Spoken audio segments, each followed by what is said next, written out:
Alors, bonjour les terrestres, ici Dria Peter, commandant alphabet des aliens de l'univers, donc accompagné de ma femme, la reine des aliens, Galaxy Peter. Bonjour à tous, je vous envoie plein d'amour en passant. Yes. Aujourd'hui, on va parler de l'amour fusionné. Ouais, fusionné de l'amour. Parce que c'est important, parce que cette planète, j'ai remarqué qu'elle était en manque de liens, de reconnexion, d'amour autour de vous tous. J'ai expliqué hier justement, j'avais pris le bus, car c'est très rare que je prends un bus. Et j'ai pu remarquer que les gens tiraient la gueule, leur visage était démoli par le système, qu'ils étaient même, ça se voyait qu'ils partaient pour une mission style prendre le bus pour aller se diriger vers un système corrompu, donc pour aller dans des magasins, en attente de ça en fait, rien qu'en attente de ça, pendant le trajet. Je l'ai vite ressenti. J'ai pu ressentir que vous n'étiez pas du tout connectés déjà. Je me suis dit, bordel, on s'aurait cru dans un enterrement, dans un bus, dans un enterrement de morts-vivants, dans un cimetière bus mort-vivant. Comme si que vous allez vers la mort. Ce bus allait vers la mort. Je vous ai observé. Vous êtes en train de vous dévisager du visage, des yeux. Vous vous regardez, mais de haut en bas. Vous regardez les autres de haut en bas, donc. Il n'y a pas de sourire, il n'y a pas de bonjour, il n'y a pas de communication, il n'y a pas de lien. Je me dis, même si vous ne vous connaissez pas, il n'est pas interdit d'apprendre à vous connaître dans le bus, d'avoir une communication. À la place, qu'est-ce qu'il y avait? Il y avait de la musique. Le chauffeur avait mis de la musique. Par contre, ce que j'ai pu remarquer, c'est qu'il y avait des jeunes de lycée, de cité, quoi, de cité pauvre, telles que sous le bois, la rue d'Aumont. Arrivé à ce stade-là, j'ai pu remarquer que des jeunes reconnus pour vendre du shit, je ne vais pas mentir là-dessus parce que je ne mens jamais, reconnus pour vendre de la drogue, montaient dans le bus, et eux avaient de la communication entre eux, ils étaient en bande, dans le fond du bus, toujours dans le fond du bus. Alors ça fume le shit dans le bus, ça fume des joints, quoi, ce qui veut dire. Le chauffeur ne dit rien, parce qu'il est menacé de mort.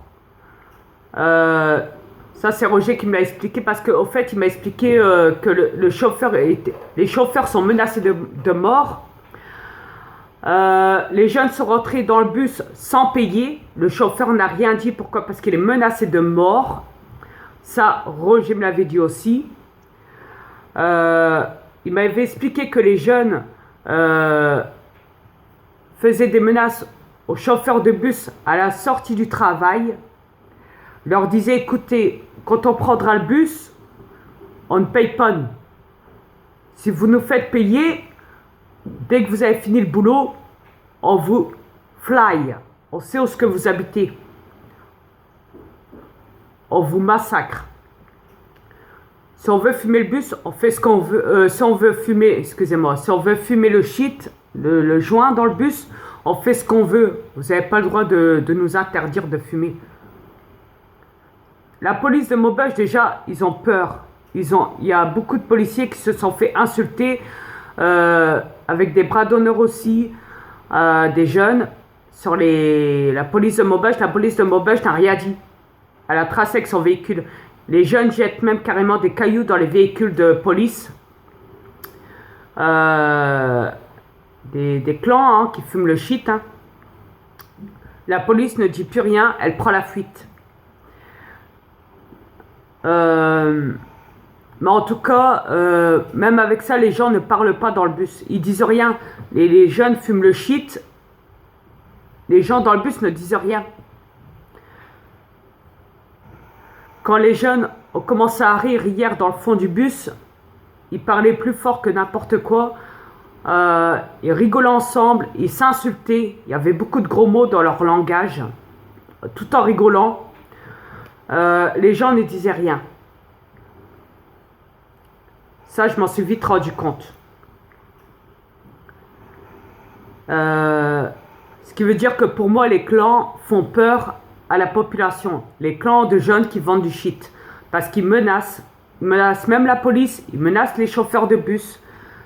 C'est devenu de l'harcèlement, des menaces de mort. Voilà. Quand Sarkozy, ce bâtard de reptilien, avait dit « Ouais, moi je vais nettoyer le Karcher dans la cité », c'est pas question de nettoyer le Karcher, Sarkozy, t'as tout faux.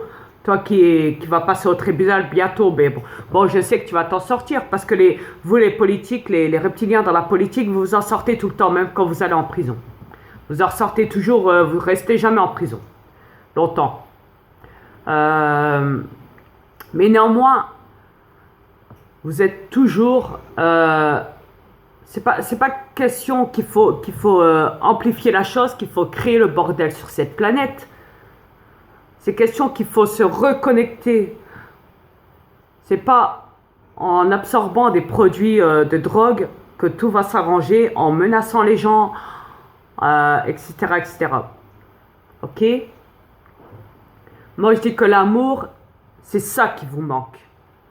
Je vois les gens, quand je marche dehors, je vois les gens quand ils marchent dehors aussi.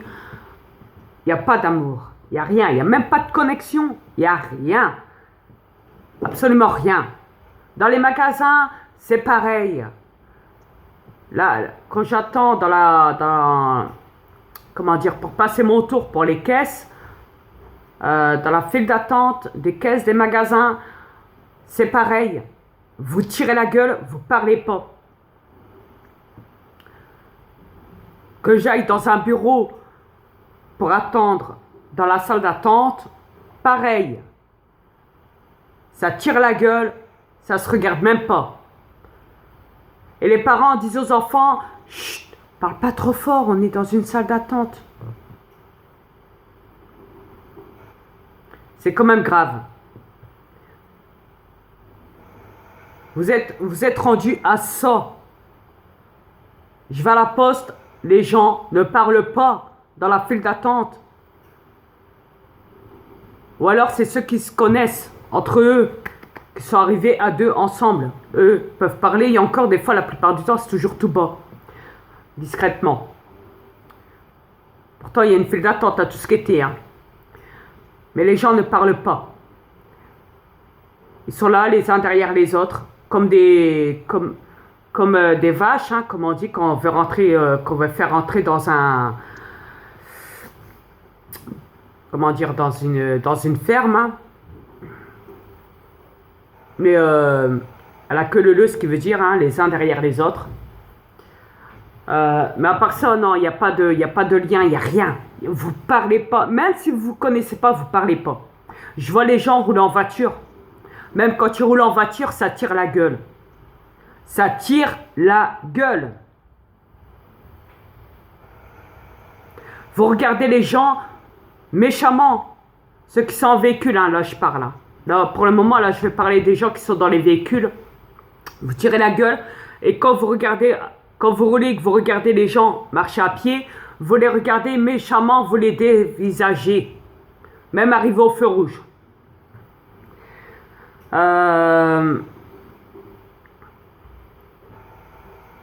Donc tout ça, je l'ai vite remarqué. Je l'ai trop vite remarqué. Et je me dis, comment vous voulez réparer vos cicatrices, vos séquelles sur cette planète si vous transmettez pas, si vous n'êtes pas là pour transmettre de l'amour autour de vous? Comment voulez-vous vous reconnecter la source si vous n'êtes pas là en train de vous transmettre de l'amour? Bordel. Vous connaissez pas, ok, mais ça n'empêche pas d'apprendre à vous connaître. Qu'est-ce que ça vous coûte de vous parler entre vous dans la rue? Vous stoppez une personne, vous la connaissez pas, c'est pas grave, vous parlez avec elle. Ça vous empêche pas de parler avec elle, d'apprendre à la connaître. Essayez de créer un lien avec des gens que vous ne connaissez pas. Entre vous tous, hein, je parle. Hein. Pas spécialement si je vais faire un tri, je vais choisir une personne. Non.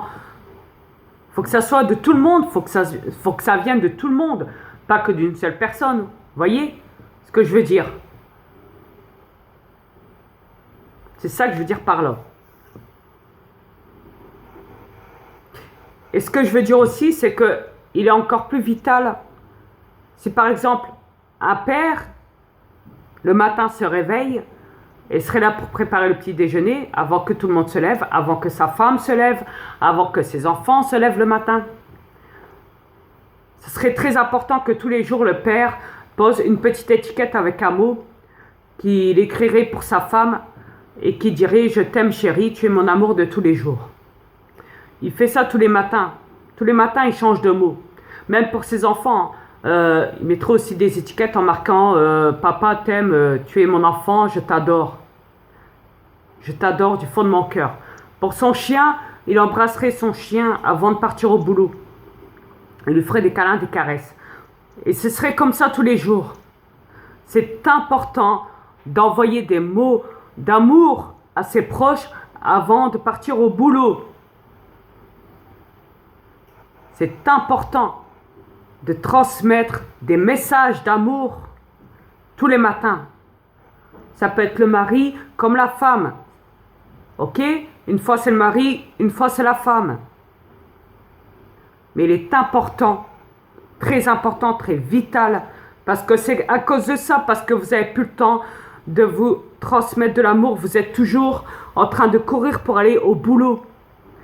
Vous êtes à fond dans le système, vous n'avez même plus le temps de voir, de vous reconnecter dans l'amour. Le plus important, le plus vital pour cette planète, c'est l'amour. Vous n'avez même plus le temps de transmettre de l'amour, c'est quand même grave. Vous êtes toujours en train de vous critiquer, de vous créer des problèmes, d'amplifier les problèmes. Vous êtes toujours en train d'accepter les problèmes. Au lieu de les éviter, de les éjecter, parce que c'est des parasites négatifs, hein, les problèmes. On est d'accord? Au lieu de les éjecter, vous êtes en train de les accepter et de les créer. Ce qui est grave. À la place, vous avez retiré l'amour et vous acceptez les problèmes. Vous voyez ce que je veux dire? Parce que les problèmes que vous avez tous sur cette planète, tout ça a été, vous avez été élevé par des gouvernements. Vous avez pris l'habitude de vous transmettre tous vos problèmes, toutes vos difficultés entre vous en grandissant sur cette planète. Comme on dit, du papier collé, du téléphone arabe aussi. Et ça ne guérit pas, ça ne peut pas guérir ces choses-là. La seule chose qui peut vous guérir, c'est de vous tourner vers l'amour. Si vous recréez l'amour entre vous, là vous verrez les différences. Là vous allez, certes, vous reconnecter. Je l'espère pour vous, parce que vraiment vous en avez vraiment besoin. C'est un cas d'urgence chez vous. Quand je dis c'est un cas, ça veut dire que c'est vraiment, c'est une séquelle. C'est comme une cicatrice, une blessure que vous avez à l'intérieur de vous. Parce que tant que vous êtes mauvais, tant que vous êtes négatif, tant que vous ne reconnaissez pas votre vraie identité à l'intérieur de cette enveloppe que vous portez, ça crée un blocage. Et le blocage peut même bloquer l'amour. J'espère que vous me comprenez.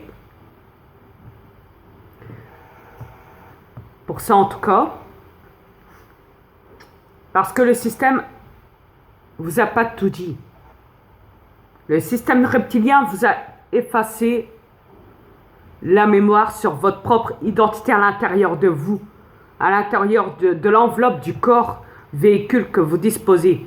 Parce que faut bien se faire comprendre que l'enveloppe que vous portez sur vous n'est pas vous. Ça, c'est un véhicule de transport. Vous êtes à l'intérieur. Vous êtes des êtres galactiques à l'intérieur du corps. Vous vous trouvez, vous, à l'intérieur du corps. Et les reptiliens, ils ont la manie de vous faire parler. S'ils veulent vous faire parler, ils vous feront parler à l'intérieur du corps. En se servant du véhicule que vous transportez, parce qu'ils vous ont toujours fait comprendre que quand vous accouplez, que vous avez